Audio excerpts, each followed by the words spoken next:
Assalamualaikum warahmatullahi wabarakatuh. Halo sahabat muslim. Mungkin tanpa kita sadari, kita sudah terlanjur salah ajar. Salah memahami apa itu masyarakat jahiliyah.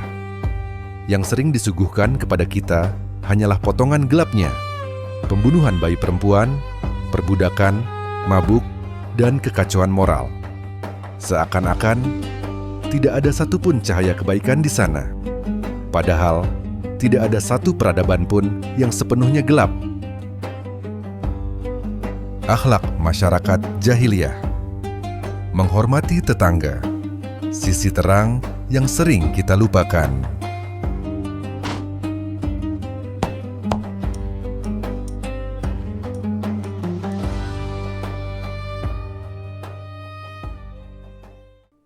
Guru, jika masyarakat Arab dahulu begitu rusak, mengapa justru dari mereka lah Islam lahir?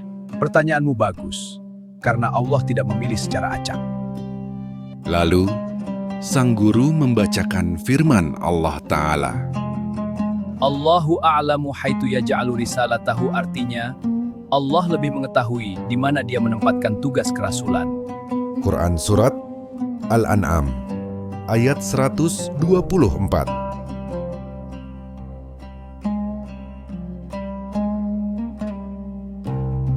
Allah tahu siapa yang layak memikul risalah.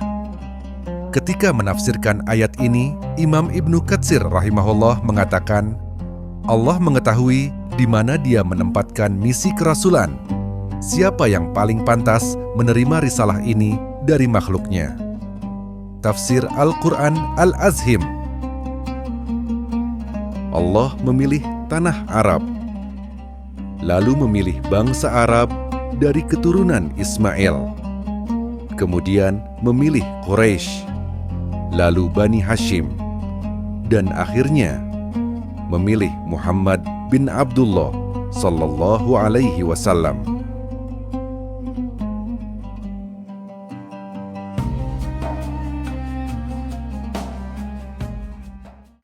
Sesungguhnya Allah memilih Kinanah dari keturunan Ismail, memilih Quraisy dari Kinanah, memilih Bani Hashim dari Quraisy, dan memilihku dari Bani Hashim.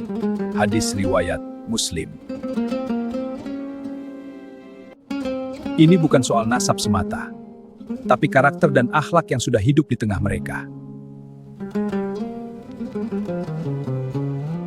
Di antara akhlak mulia masyarakat Arab jahiliyah adalah menjaga kehormatan tetangga. Saat para lelaki pergi bersafar, tetangga-tetangga merekalah yang memastikan istri dan anak-anaknya tidak kekurangan. Namun anehnya, mereka paling tidak ingin melihat aib tetangganya sendiri.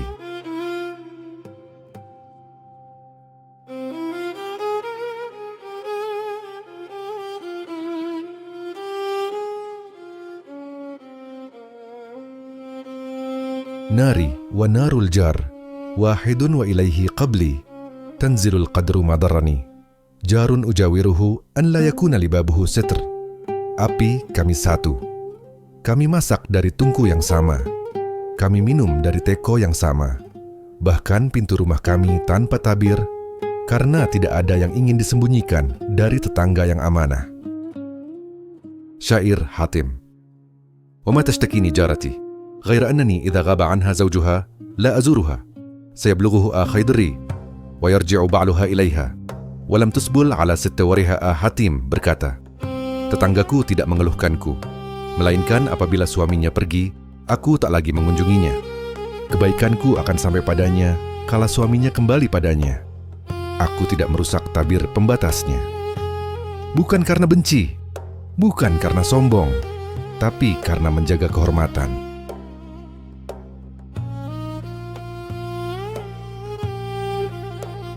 Mengapa engkau tidak membantu tetanggamu langsung? Aku membantu tanpa harus melihatnya.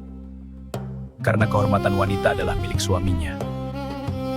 Islam datang dan ternyata menguatkan nilai ini, bukan menghancurkannya. Rasulullah Shallallahu Alaihi Wasallam bersabda, La yakhluwanna ahadukum bimra'atin, fa inna syaitan thalithuhuma. Janganlah salah seorang di antara kalian berdua-duaan dengan seorang wanita yang bukan mahramnya, karena setan adalah orang ketiganya. Hadits riwayat Ahmad 1.218. Syekh Syuaib Al-Arnaut mengatakan bahwa sanad hadits ini syahih. Para perawinya thiqah sesuai syarat Bukhari Muslim. Dan beliau juga bersabda, Iyyakum waddukhula 'alan nisa. Faqala rajulun minal ansar, Ya Rasulullah, afara'aita al-hamm? Qala al-hammu al-mautu. Berhati-hatilah kalian masuk menemui wanita. Lalu seorang laki-laki Ansyar berkata, Wahai Rasulullah, bagaimana pendapat Anda mengenai ipar? Beliau menjawab, Hamu, ipar adalah maut. Hadits riwayat Bukhari nomor 5232 dan Muslim nomor 2172. Ketika ditanya tentang ipar, beliau menjawab, ipar adalah maut. Ironisnya, di zaman kita hari ini, yang disebut kolot justru adalah kecemburuan.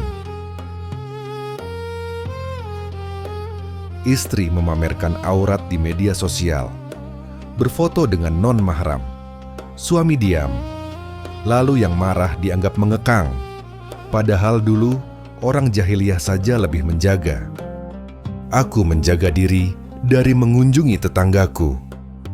Aku tak suka melihat aibnya. Jika suaminya pergi, aku tak bersamanya. Aku bahkan tak tahu bagaimana pakaiannya. Assalamualaikum. Waalaikumsalam. Masyarakat jahiliyah bukan malaikat. Mereka punya kerusakan. Mereka punya dosa.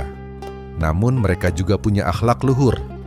Dan Islam datang bukan untuk meniadakan kebaikan itu, melainkan menyempurnakannya. Karena itu, memahami sejarah harus dari dua sisi agar nalar kita tidak tertidur dan agar kita tidak salah menilai pilihan Allah.